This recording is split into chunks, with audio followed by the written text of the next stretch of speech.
शिवाय ओम नमः शिवाय ओम नमः शिवाय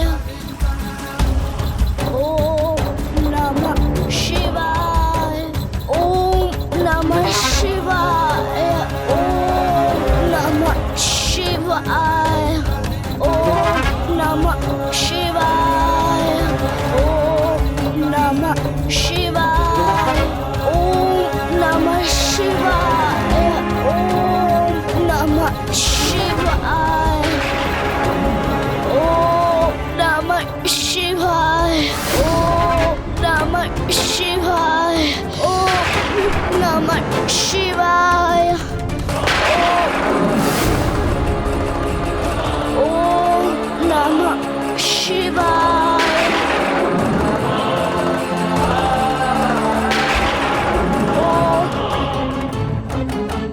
नमः शिवाय। ये बालक श्वास लेना भले ही भूल गया, किंतु अपनी तपस्या से एक क्षण के लिए भी विचलित नहीं। इसकी इतनी कठोर तपस्या का फल प्रभु इसे कब प्रदान करेंगे? ओम नमः शिवाय ओम नमः शिवाय। प्रभु की कृपा दृष्टि कब पड़ेगी इस, क्योंकि आज के सूर्यास्त के साथ ही तिथि परिवर्तित होते ही इस बालक की आयु भी 13 वर्ष की हो जाएगी।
नाथ, अब जब बालक गृहपति की तपस्या अंतिम चरण में है और उसके जीवन के भी कुछ ही पहर शेष है,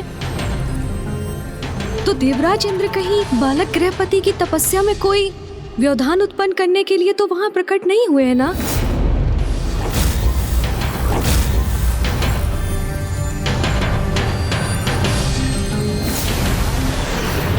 महादेव को प्रसन्न कर किसी का भी अपनी मृत्यु पर विजय प्राप्त करना सरल नहीं होता। बस बालक, तुम्हें इतना श्रम करने की कोई आवश्यकता नहीं। ओम नमः शिवाय। तुम्हारी तपस्या पूर्ण हुई। मैं देवराज इंद्र स्वयं तुम्हारे समक्ष प्रस्तुत हूं। ओम नमः शिवाय। जो तुम मांगना चाहते हो वो मुझसे मांगो, क्योंकि तुम्हारी इस क्लांत और दुर्बल अवस्था में तुम महादेव की इस तपस्या को पूर्ण नहीं कर पाओगे। प्रणाम देवराज इंद्र। मैं कितना भी दुर्बल क्यों ना हो जाऊं, किंतु मेरी तपस्या तभी संपन्न होगी जब मुझे प्रभु महादेव के दर्शन प्राप्त हो जाए, और मुझे जो वरदान मांगना है मैं स्वयं ही उन्हीं से मांगने में समर्थ हो जाऊंगा। एक बार पुनः विचार कर लो बालक, क्योंकि मेरे अनुसार जो तुम कर रहे हो वो बहुत बड़ी भूल है। क्योंकि ना तो तुम में इतना सामर्थ्य और ना ही तुम्हारे पास इतना समय शेष है। आज सूर्यास्त के साथ जैसे ही तुम्हारी 13 वर्ष की आयु पूर्ण होगी, तुम्हें अग्निदेव द्वारा दिए गए श्राप के अनुसार उनके प्रभाव से मृत्यु के मुख में प्रवेश करना ही होगा। तुम कितना भी प्रयास कर लो बालक, किंतु मेरे श्राप से मुक्त होना इतना सरल नहीं। मेरे भाग्य में जो भी है मैं उसका सामना करने के लिए प्रस्तुत हूँ देवराज, किंतु मैं प्रभु महादेव की पूजा को अधूरा नहीं रहने दूंगा। मुझे पूर्ण विश्वास है उनकी कृपा दृष्टि अवश्य होगी मुझ पर, वो मुझे दर्शन अवश्य देंगे। मैं तुम्हें सावधान कर रहा हूँ बालक। इस प्रकार अपनी हट पर स्थित रहने से तुम्हें महादेव के दर्शन प्राप्त नहीं होंगे और कदाचित तुम मुझसे प्राप्त होने वाले वरदान से भी वंचित हो जाओगे। मुझे क्षमा करें देवराज, मेरी अंतिम श्वास तक मेरे प्रभु की तपस्या पूर्ण करने से मुझे कोई भी नहीं रोक सकता।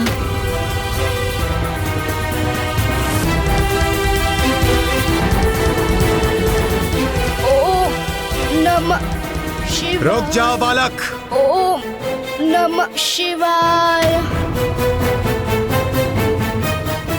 इस प्रकार मुझे पृष्ठ दिखाकर मेरा अपमान करने का दुस्साहस मत करना। मैं तुम्हें अंतिम चेतावनी दे रहा हूँ, अन्यथा अपनी उद्दंडता का परिणाम भुगतने के लिए तैयार हो जाओ। ओम नमः शिवाय। ओम नमः शिवाय। ओम नमः शिवाय।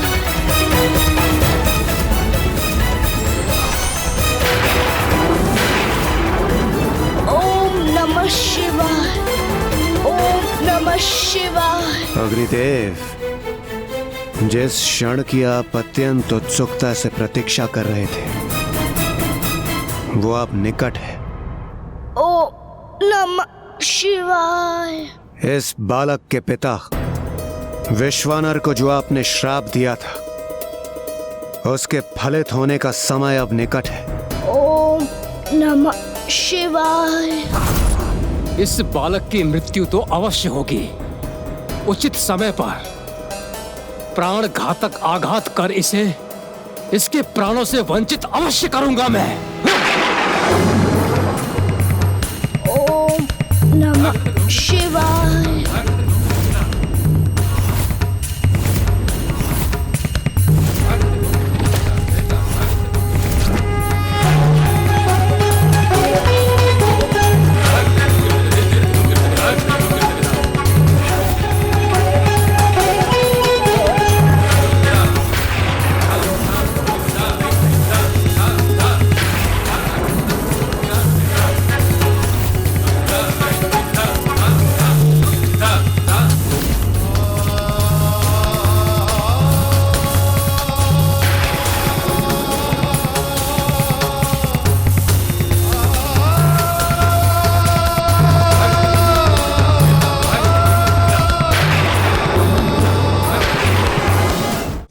उचित है।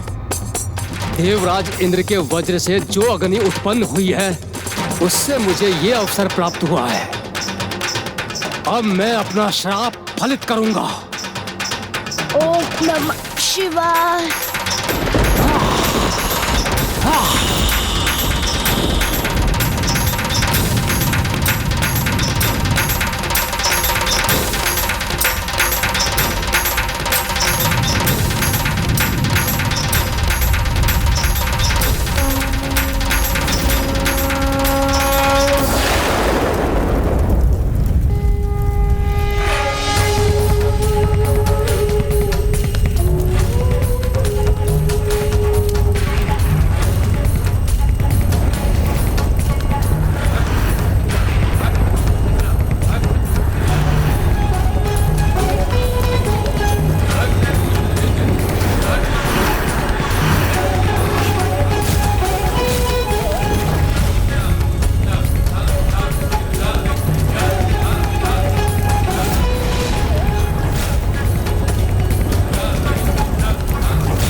मुझे अग्नि द्वारा उत्पन्न 3 भिन्न संकटों का आभास हो रहा है। जहाँ एक ओर प्रभु गृहपति की कथा में वो भयंकर अग्नि बालक प्रभु गृहपति को लीलने उनकी ओर बढ़ रही थी,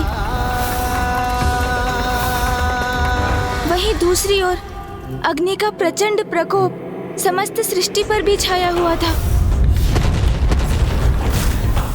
और तीसरा संकट यहाँ प्रत्यक्ष रूप में मेरे समक्ष है, जब लंकेश अग्नि से प्रभावित होकर अपार कष्ट का अनुभव कर रहे हैं। मेरे चारों ओर एक साधारण अग्नि का घेरा उत्पन्न किया है नंदी जी ने, किंतु वहां प्रभु गृहपति जी को अग्निदेव ने अग्नि के सागर में घेर लिया था, जहां एक ओर प्रचंड ज्वाला भयंकर लपटों का रूप धारण कर उनकी ओर बढ़ रही थी। धधकती लावा का उफान भी उनकी ओर बढ़ रहा था। ऐसा ज्ञात होता था कि कुछ ही पलों में प्रभु गृहपति का घोर अनिष्ट होने वाला है।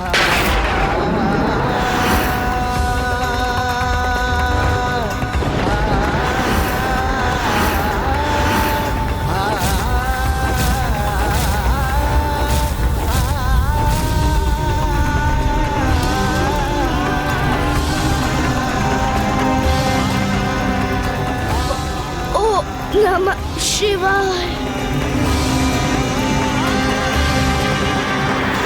अग्नि का अनिष्टकारी प्रकोप क्यों बढ़ता जा रहा है स्वामी? प्रभु महादेव बालक गृहपति को दर्शन क्यों नहीं दे रहे? क्यों उसकी रक्षा करने नहीं आ रहे? मैंने तो आपसे पूर्व में ही कहा था ना देवी कि मृत्यु पर विजय प्राप्त करना सरल नहीं होता, एवं किसी के श्राप से मिली मृत्यु को टाल पाना तो असंभव के समान है। ओम नमः शिवाय।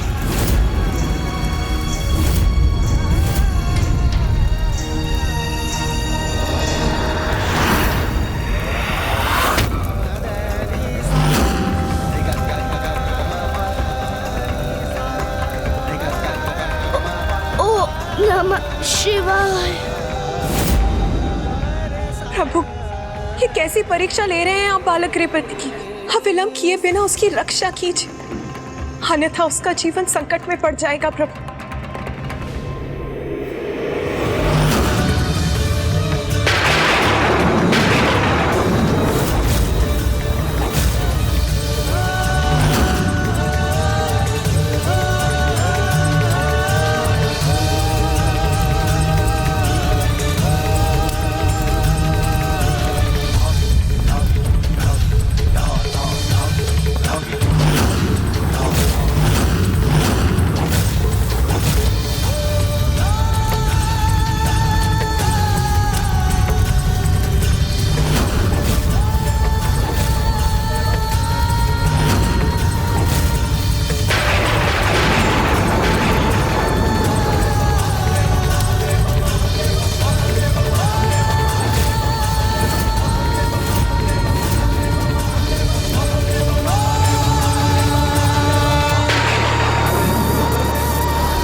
ये क्या? मेरी अग्नि शांत व शिथिल कैसे पड़ गई?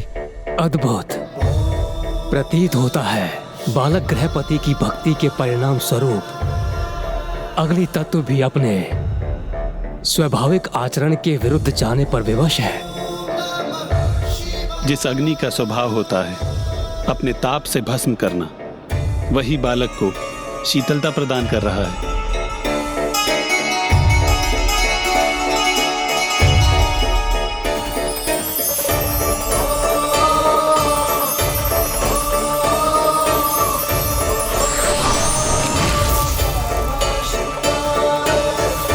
देवराज इंद्र के मुखमंडल पर ये मुस्कान क्यों है? क्या हो रहा है ये? और मैं क्यों अपनी आग्नेय शक्ति का प्रयोग करने में असमर्थ हो रहा हूँ?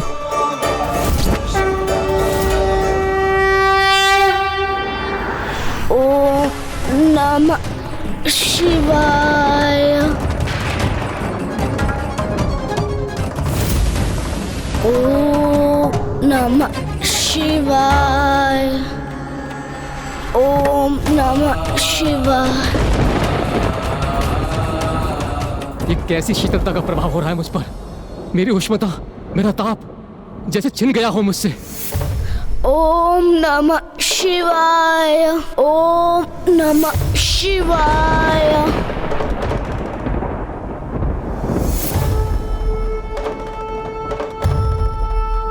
अग्नि का सागर बालक गृहपति के समक्ष था, किंतु वो उससे भी भयभीत नहीं हुआ और उसका निश्चय अभी भी अटल है। ओम नमः शिवाय। ओम नमः शिवाय। ओम नमः शिवाय। ओम नमः शिवाय। ओम नमः शिवाय।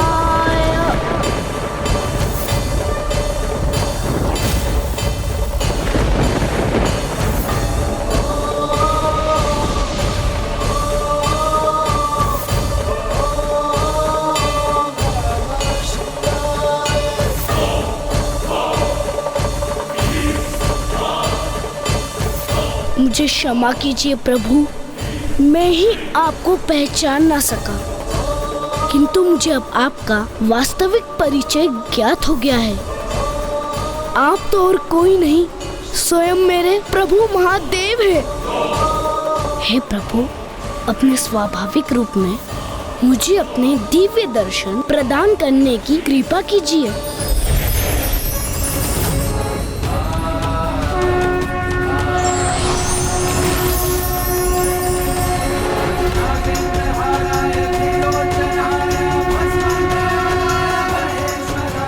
अर्थात प्रभु तो पूर्व में ही वहां पहुंचकर अपने भक्त की परीक्षा ले रहे थे।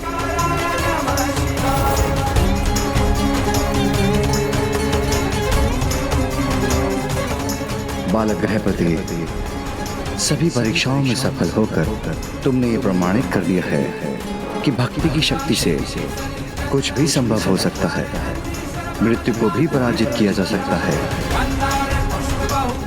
हाँ बालक गृहपति, तुमने अपनी भक्ति की शक्ति से मृत्यु को भी परास्त कर दिया।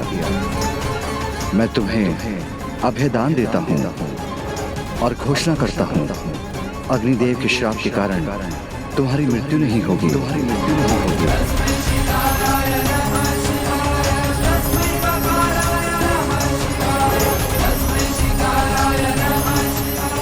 प्रभु महादेव ने स्वयं इस ऋषि पुत्र बालक को मेरे श्राप से मुक्त कर दिया।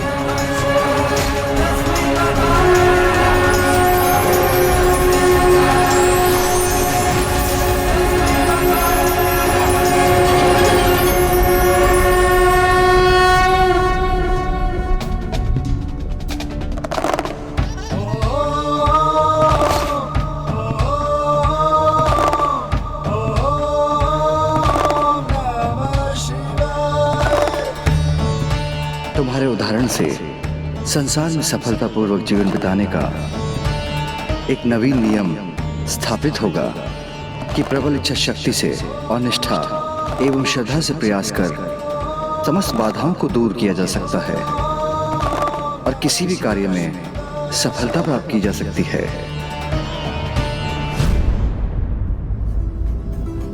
हे महादेव, आपने मेरे श्राप से इस बालक को तो मुक्त कर दिया, किंतु अब मेरी गति क्या होगी? क्योंकि अब ताप के स्थान पर मैं शीतलता का विस्तार कर रहा हूं। इस प्रकार तो मेरा अस्तित्व ही मिट गया प्रभु। ये तो मेरा अंत का ही सूचक है, किंतु मेरा ऐसा क्या दोष था जिससे मुझे इतना कठोर दंड प्राप्त हो रहा है? और बालक गृहपति के पिता का क्या दोष था अग्निदेव? जिसको आपने श्रापित किया? हे अग्निदेव, मेरा तो एकमात्र आशय था कि मैं उस बालक और ग्राम को अनिष्ट से सुरक्षित रख सकूं। इसलिए मैं अपना धर्म निभाकर पुण्य कर्म कर रहा था।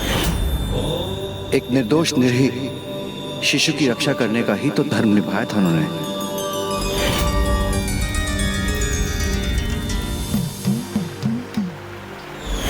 जिसके समक्ष आप उसकी मृत्यु बनकर प्रस्तुत हुए थे, जबकि अभी उसकी मृत्यु का समय नहीं आया था। और बालक गृहपति का क्या दोष था अग्निदेव, जिसकी मृत्यु आपने उसके जन्म के पूर्व ही निर्धारित कर दी? हे प्रभु, मुझे क्षमा करें। मैं अपने क्रोध पर नियंत्रण नहीं रख सका। नियंत्रण ही तो अनिवार्य है अग्निदेव, क्योंकि व्यवहार, शक्ति और जीवा पर जिसका नियंत्रण नहीं होता वह अनेकों भूल करता है और फिर उन्हीं भूलों के चक्र में उलझता चला जाता है। आपकी अग्नि के अनियंत्रण प्रकोप को नियंत्रण में लाने के लिए ही गृहपति का जन्म हुआ है। गृहपति के दृढ़ निश्चय और भक्ति की शक्ति के कारण ही अग्नि का ताप शीतलता में परिवर्तित हो गया। आप अपने स्वाभाविक व्यवहार को तभी प्राप्त कर सकेंगे जब आप अपनी अग्नि को नियंत्रण में रखेंगे। स्वयं कहीं उत्पन्न नहीं होंगे और स्वेच्छा से एक सीमा से अधिक अपना विस्तार कर संपूर्ण सृष्टि को प्रभावित नहीं करेंगे। मैं आपको वचन देता हूँ प्रभु, मैं अपनी अग्नि को वहीं उत्पन्न करूंगा जहां मुझे प्रकट होने का अवसर दिया जाएगा। अन्यथा जहां मेरा आवाहन होगा और मेरा प्रभाव सदैव सीमित ही रहेगा।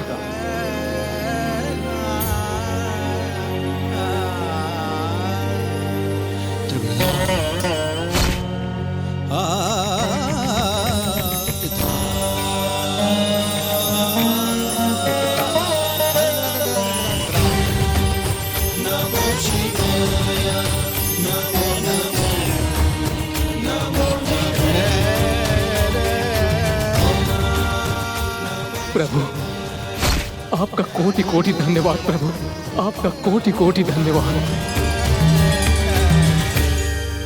प्रभु, जब अग्निदेव ने स्वयं पर नियंत्रण रखने का वचन दे ही दिया है, तो संसार में एक और नियम स्थापित होना चाहिए। अग्नि के प्रति सबको सदा सचेत रहना चाहिए।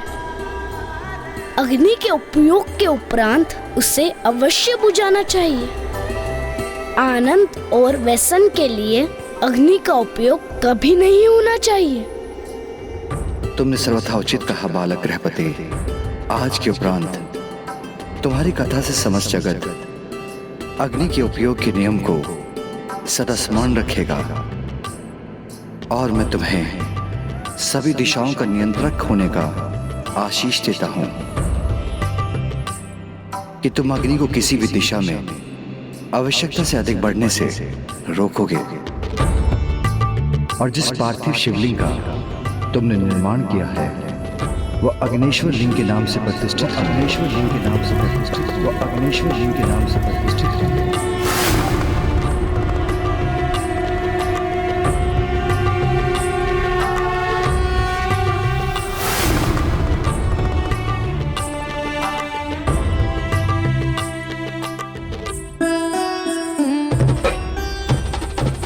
और आने वाले समय में जो भी अग्नेश्वर लिंग की उपासना करेंगे उनका जीवन अग्नि अथवा अग्नि तत्व के किसी भी कुप्रभाव से सुरक्षित होगा।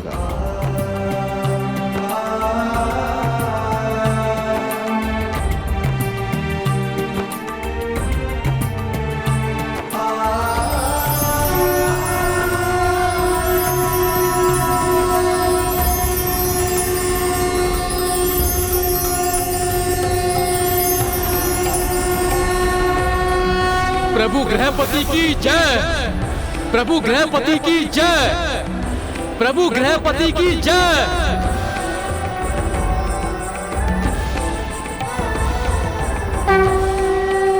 हमें प्रभु महादेव के गृहपति अवतार से ये सीख प्राप्त होती है कि पूर्ण श्रद्धा और पूर्ण इच्छा शक्ति से कोई प्रयास किया जाए तो वो असंभव से भी संभव हो सकता है।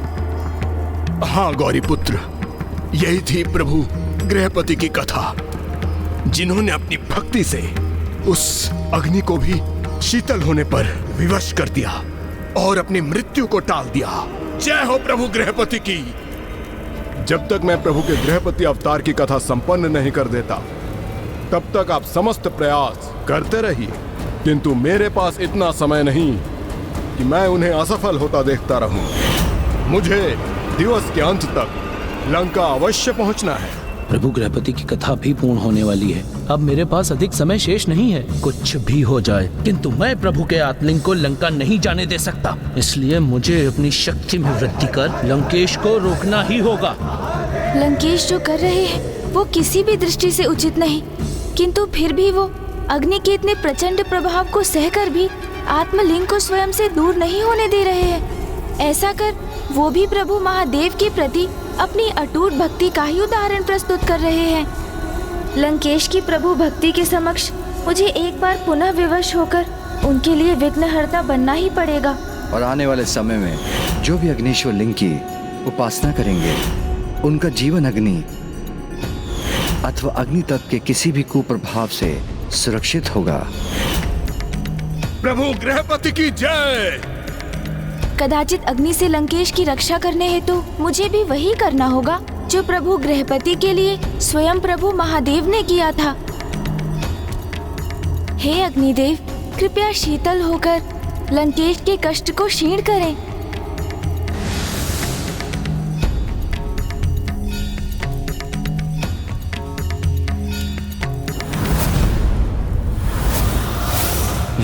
ये कैसे संभव है? मेरी शक्ति से उत्पन्न अग्नि अचानक शीतल कैसे हो गई? ये प्रभु गृहपति के नाम को उच्चारण करने का और उनकी कथा सुनाने का सुफल है ये। रुक जाइए नंदेश्वर जी, अपनी तपोशक्ति को व्यर्थ ना कीजिए, क्योंकि लंकेश रावण हूं मैं। मुझे कोई क्षति नहीं पहुंचा सकता, किंतु यदि मैं चाहूं तो तुम सभी शिवगणों को इसी क्षण मिटा सकता हूं। लंकेश, ये मात्र तुम्हारा भ्रम है कि तुम मुझे अथवा अन्य शिवगणों को कोई क्षति पहुंचा सकते हो।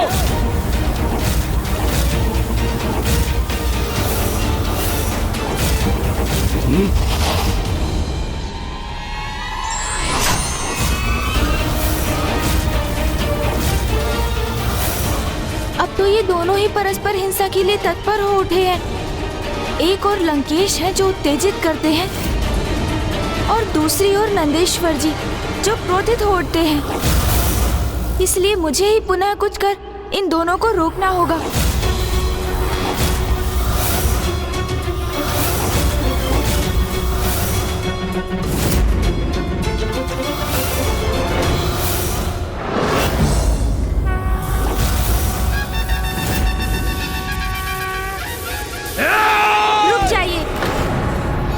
सावधान, आप में से कोई भी इस रेखा का उल्लंघन नहीं करेगा।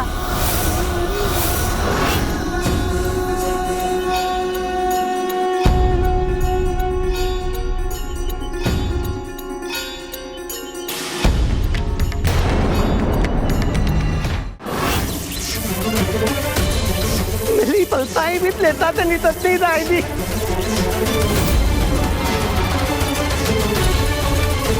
हे गणपति जी, आप इस लंकेश का साथ क्यों दे रहे हैं? मैं यहाँ लंकेश का नहीं, धर्म का साथ दे रहा हूँ नंदेश्वर जी, क्योंकि प्रभु के आत्मलिंग को शक्ति और हिंसा से प्राप्त करना सर्वथा अनुचित है। लंकेश ने तो आपको चुनौती दी थी, जिसे आप पूर्ण कर प्रभु के आत्मलिंग को प्राप्त कर सकते थे, किंतु आप अथवा कोई भी अन्य शिवगण उनके चरणों को नहीं डिगा सके। और कदाचित ये इसलिए हुआ क्योंकि लंकेश जी पर उनके प्रभु महादेव की कृपा है, और उससे भी अधिक जिनके हाथों में प्रभु के आत्मलिंग रूपी शक्ति और दिव्यता स्थित है, तो उन्हें भला पराजित कर भी कौन सकता है। मेरे विचार से आप अपने समस्त प्रयास कर चुके हैं, इसलिए अब आपको यहाँ से प्रस्थान करना चाहिए नंदेश्वर जी। जो अब तक हुआ वो तो प्रभु की इच्छा से ही हुआ, और जो आगे होगा वो भी प्रभु की इच्छा से ही होगा। इसलिए आप सभी का कैलाश लौटना उचित होगा। उचित है।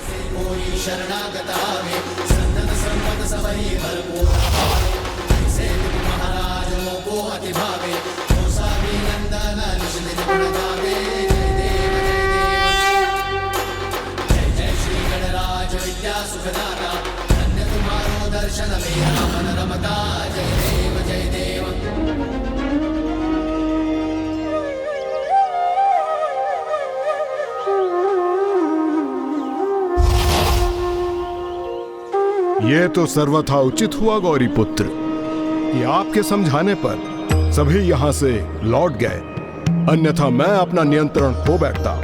किंतु मुझे इसकी अपार प्रसन्नता है जिन्होंने अग्नि को नियंत्रित किया। प्रभु शिव शंकर शंभु के उन्हीं के अवतार प्रभु गृहपति ने मेरे चारों ओर छाई अग्नि को भी शीतल कर मेरा ही साथ दिया। तब तो हमें उनकी स्तुति करनी चाहिए लंकेश। कदाचित वो प्रसन्न होकर हमें अपने दर्शन प्रदान करेंगे। हाँ हाँ अवश्य।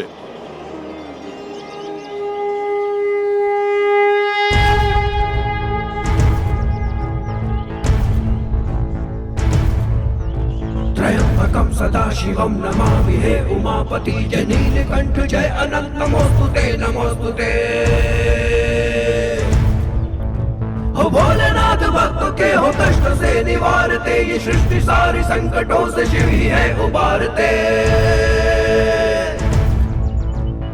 ओम नमः शिवाय ओम नमः शिवाय ओम नमः शिवाय ओम नमः शिवाय ओम नमः शिवाय ओम नमः शिवाय। मुनि विश्व नर और सुषमती की है कथा, संतान के लिए जिन्होंने वर्षों तक सही व्यथा की कामना। सुषमती ने शिव समान पुत्र की, तो काशी जाके शिव जी की मुनि ने घोर तपस्या की। विश्वेश्वर लिंग की मुनि थे कर रहे आराधना, तो बाल रूप शिव जी का था लिंग में उन्हें दिखा। प्रकट हुए सुषमती के गर्भ में जन्म लिया था, ब्रह्मा जी ने गृहपति का नाम आपको दिया।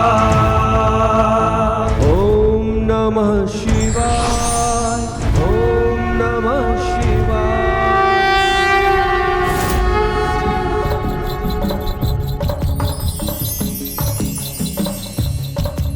प्रणाम प्रभु गृहपति।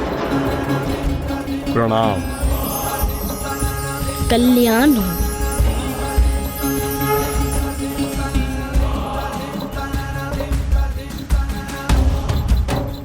ये तो मेरा परम सौभाग्य है प्रभु कि आपकी मुझ पर प्रत्यक्ष अथवा परोक्ष रूप से अपार कृपा दृष्टि सदैव बनी रहती है, जिसके परिणाम स्वरूप नंदी जी की तपो अग्नि भी शीतल हो गई।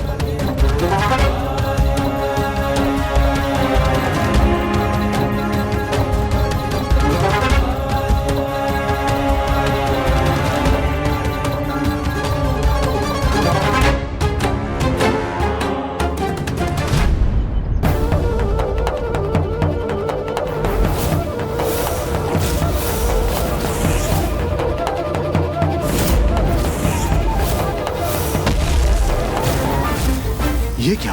प्रभु गृहपति जी की दृष्टि तो आत्मलिंग पर ही स्थिर है। कहीं ये भी प्रभु वीरभद्र जी और भैरव जी के समान मेरे प्रति आक्रामक तो नहीं होने जा रहे हैं?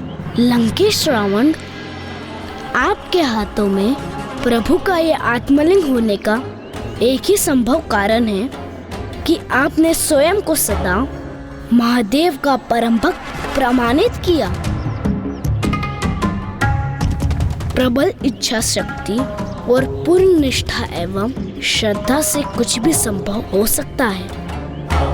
प्रत्येक जीव को कभी भी किसी से वो कदापि नहीं मांगना चाहिए जिसे प्रदान करना देने वाले को कठिन हो, क्योंकि किसी की व्यवस्था के कारण उसे जो प्राप्त होता है वो कभी ना कभी उसके उचित अधिकारी के पास पहुंच जाता है, अथवा जहाँ उसका उचित स्थान होता है वो वहाँ पहुंच जाता है।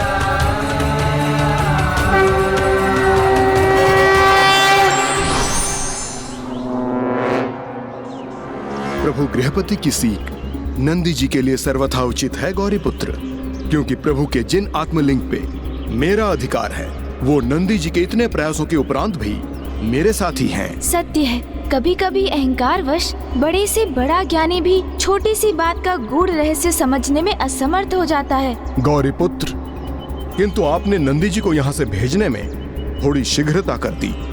लौटने पर विवश हो गए वो। यदि वो प्रभु के वचनों का श्रवण करते तो वो एक श्रेष्ठ और आवश्यक सीख प्राप्त करते। अवश्य।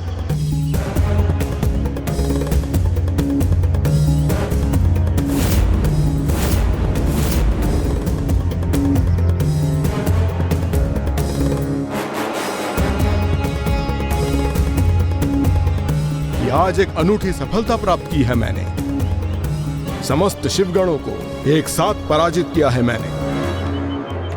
कोई टिक नहीं पाया मेरे समक्ष।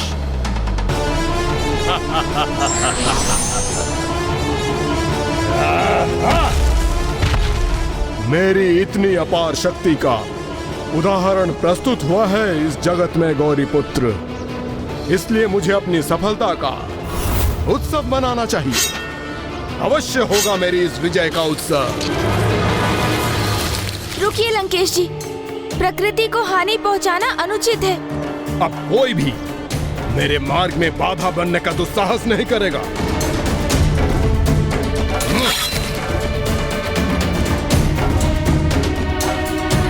लंकेश रावण के मार्ग में बाधा।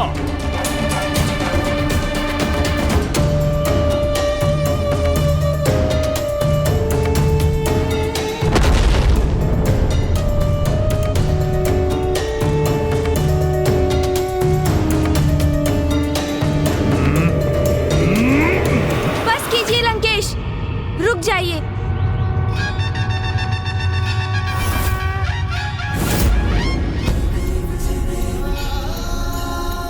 लंकेश, एक वृक्ष को क्षति पहुंचाना छोटे पौधों के एक छोटे से उपवन को और एक संपूर्ण वंश को उजाड़ने के समान है। और प्रभु के आत्मलिंग को अपने हाथों में लेकर आप इतना बड़ा पाप मत कीजिए। और वैसे भी आप इस वन को, यहाँ की प्रकृति को अत्यधिक क्षति पहुंचा चुके हैं। लंकेश, कहीं आप ये तो नहीं भूल गए हैं ना कि समस्त सृष्टि के पिता जगत पिता महादेव ही हैं, और उनकी इन संतानों को हानि पहुंचाकर आप स्वयं अपने प्रभु को आहत कर रहे हैं। और इस प्रकार अन्य जीवों का नाश कर आनंद मनाने का क्या औचित्य है लंकेश? आज की अपनी सफलता को अपनी बुद्धि पर हावी मत होने दीजिए। मैं समझ गया गौरीपुत्र, आपका कथन सर्वथा सत्य है। ये कैसे भूल गया मैं कि ये सीख जगत को प्रभु के शरव अवतार ने दी थी। शरव अवतार? हाँ गौरीपुत्र, वो शरव अवतार जिन्होंने संसार को ये सीख दी कि अपनी सफलता को अपनी बुद्धि पर हावी नहीं होने देना चाहिए। और ये सीख तो उन्होंने आपके मामा श्री हरिनारायण के माध्यम से जगत के समक्ष इसका उदाहरण प्रस्तुत किया।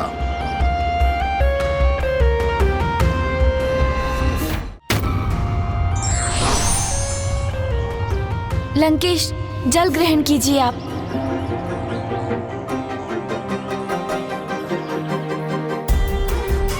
लंकेश, पिताश्री के शरभ अवतार की कथा मुझे विस्तार से सुनाने की कृपा कीजिए।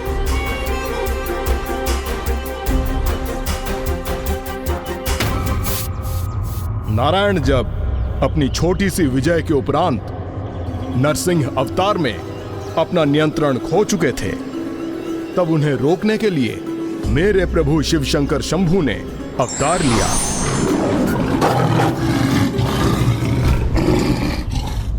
ये उस समय की कथा है गौरीपुत्र, जब हिरण्यकश्यप नाम के महाबली महाप्रतापी असुर ने अपने तप से पितामह ब्रह्मदेव को प्रसन्न कर उनसे एक अद्भुत वरदान मांगा था। न दिवस में न रात्रि में, न भीतर न बाहर, न आकाश में न पाताल में, न नर से न देव से, न यक्ष से न राक्षस से, मेरे प्राण किसी से भी न जा सके। और उससे भी अधिक ब्रह्मदेव, इस संसार में जिसकी भी आपने रचना की है, उनमें से कोई भी मेरा वध न कर सके। तथास्तु, तथास्तु, तथास्तु। इस सर्वथा अनूठे वरदान को प्राप्त कर वो जैसे अमरत्व ही प्राप्त कर चुका था। शीघ्र ही समस्त लोकों पर विजय पाकर उसने स्वयं को भगवान घोषित कर दिया और सभी को अपनी पूजा करने के लिए विवश करने लगा। किंतु इसके पश्चात उन्हीं महान असुर हिरण्यकश्यप के परिवार में उनका विरोधी उनके पुत्र प्रहलाद के रूप में जन्म हुआ, जो नारायण का भक्त था।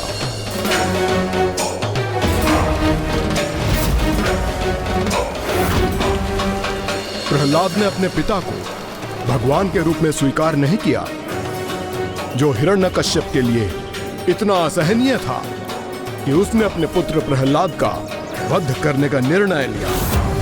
किंतु प्रहलाद सदैव अपनी भक्ति के कारण सुरक्षित रहा। फिर क्या हुआ दशानन?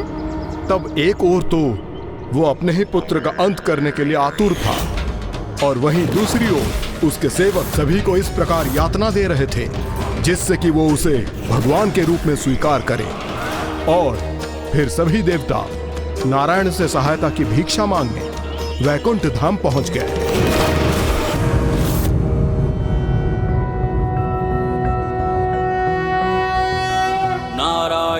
हे प्रभु श्री हरि नारायण, अब समस्त जगत को आप ही संकट से मुक्त करा सकते हैं।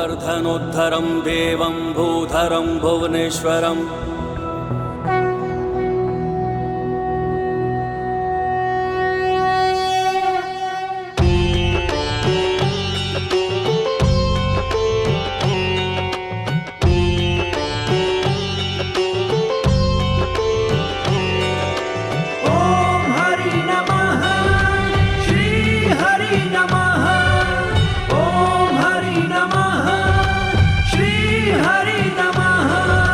विनती करूं भगवन स्वीकार करो, विनती करूं भगवन स्वीकार करो।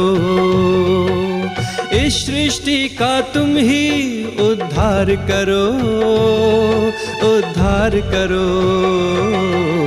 विनती करूं भगवन स्वीकार करो। रच दो लीला अब हरी, रच दो लीला अब हर चाहे फिर से एक अवतार धरो, अवतार धरो। विनती करूं भगवन स्वीकार करो, विनती करूं भगवन स्वीकार करो।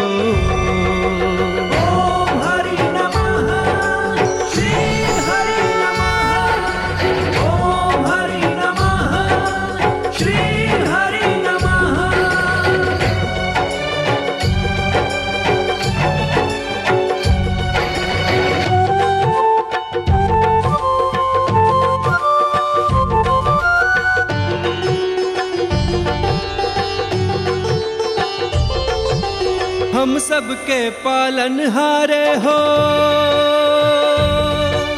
इस सृष्टि के रखवारे हो।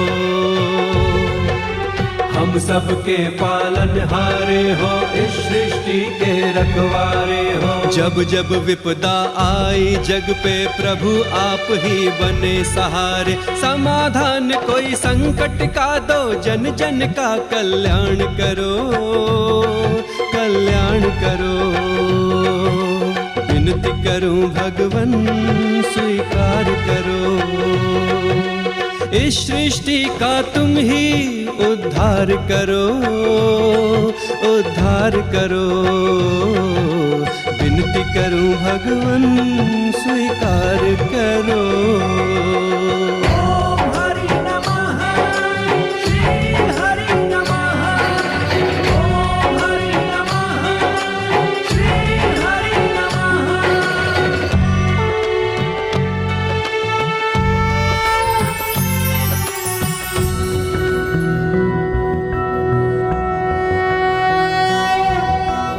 कंचनाभावराभयं नारायण नारायण। प्रभु, आपने इस संसार को वचन दिया था कि जब जब इस संसार में धर्म की हानि होगी, संत जनों पे संकट छाएंगे और भक्त जनों के साथ दुर्व्यवहार होगा, तब तब आप इस संसार की रक्षा हेतु इस संसार में प्रकट होंगे। अब वो समय हमारे समीप है प्रभु। प्रभु, हिरण्यकश्यप ने सभी। अब वो समय आ गया है जब मैं शीघ्र अवतार लेकर उस हिरण्यकश्यप का वध करूंगा। धन्यवाद प्रभु।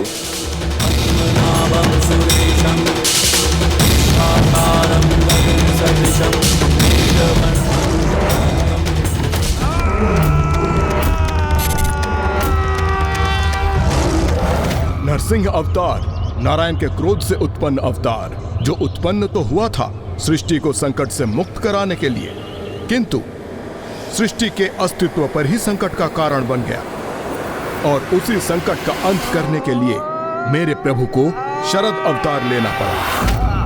शरद अवतार ये उन दिनों की कथा है जब आपके मामा श्री हरि नारायण अपनी एक तुच्छ सी विजय के पश्चात अपना संपूर्ण विवेक ही खो बैठे थे और उन्हें स्वयं के कुछ अधिक ही शक्तिशाली होने का भ्रम भी हो गया था। लंकेश, आप तो महादेव के अवतारों की कथा सुना रहे थे, किंतु आपकी कथा में तो अब मामा जी श्री हरि नारायण अवतार लेने जा रहे हैं। देवताओं ने एक बहुत बड़ी भूल कर दी थी कि वो सहायता प्राप्त करने नारायण के पास चले गए थे। यदि वो मेरे आराध्य प्रभु महादेव शिव शंकर शंभू के पास जाते तो नारायण को अवतार लेने की आवश्यकता ही नहीं होती, क्योंकि नारायण के इस अवतार के उपरांत मेरे प्रभु महादेव ने उन्हें रोकने के लिए अवतार लिया था। ऐसा क्या हुआ था लंकेश कि मामा जी श्री हरि नारायण को रोकने के लिए स्वयं प्रभु महादेव को अवतार लेना पड़ा? गौरी पुत्र, नारायण ने अवतार लेकर हिरण्यकश्यप के अंत करने की घोषणा की, किंतु हिरण्यकश्यप तो किसी भी उपाय से अपने पुत्र का वध करने के लिए अडिग था। तू मेरा पुत्र नहीं, शत्रु है और आज मैं तुम्हारा वध करूंगा। असुरों में सर्वोच्च अवश्य हैं आप, किंतु जन्म और मृत्यु आपकी नहीं, श्री हरि की इच्छा से होते हैं। तो क्या तुम्हारे श्री हरि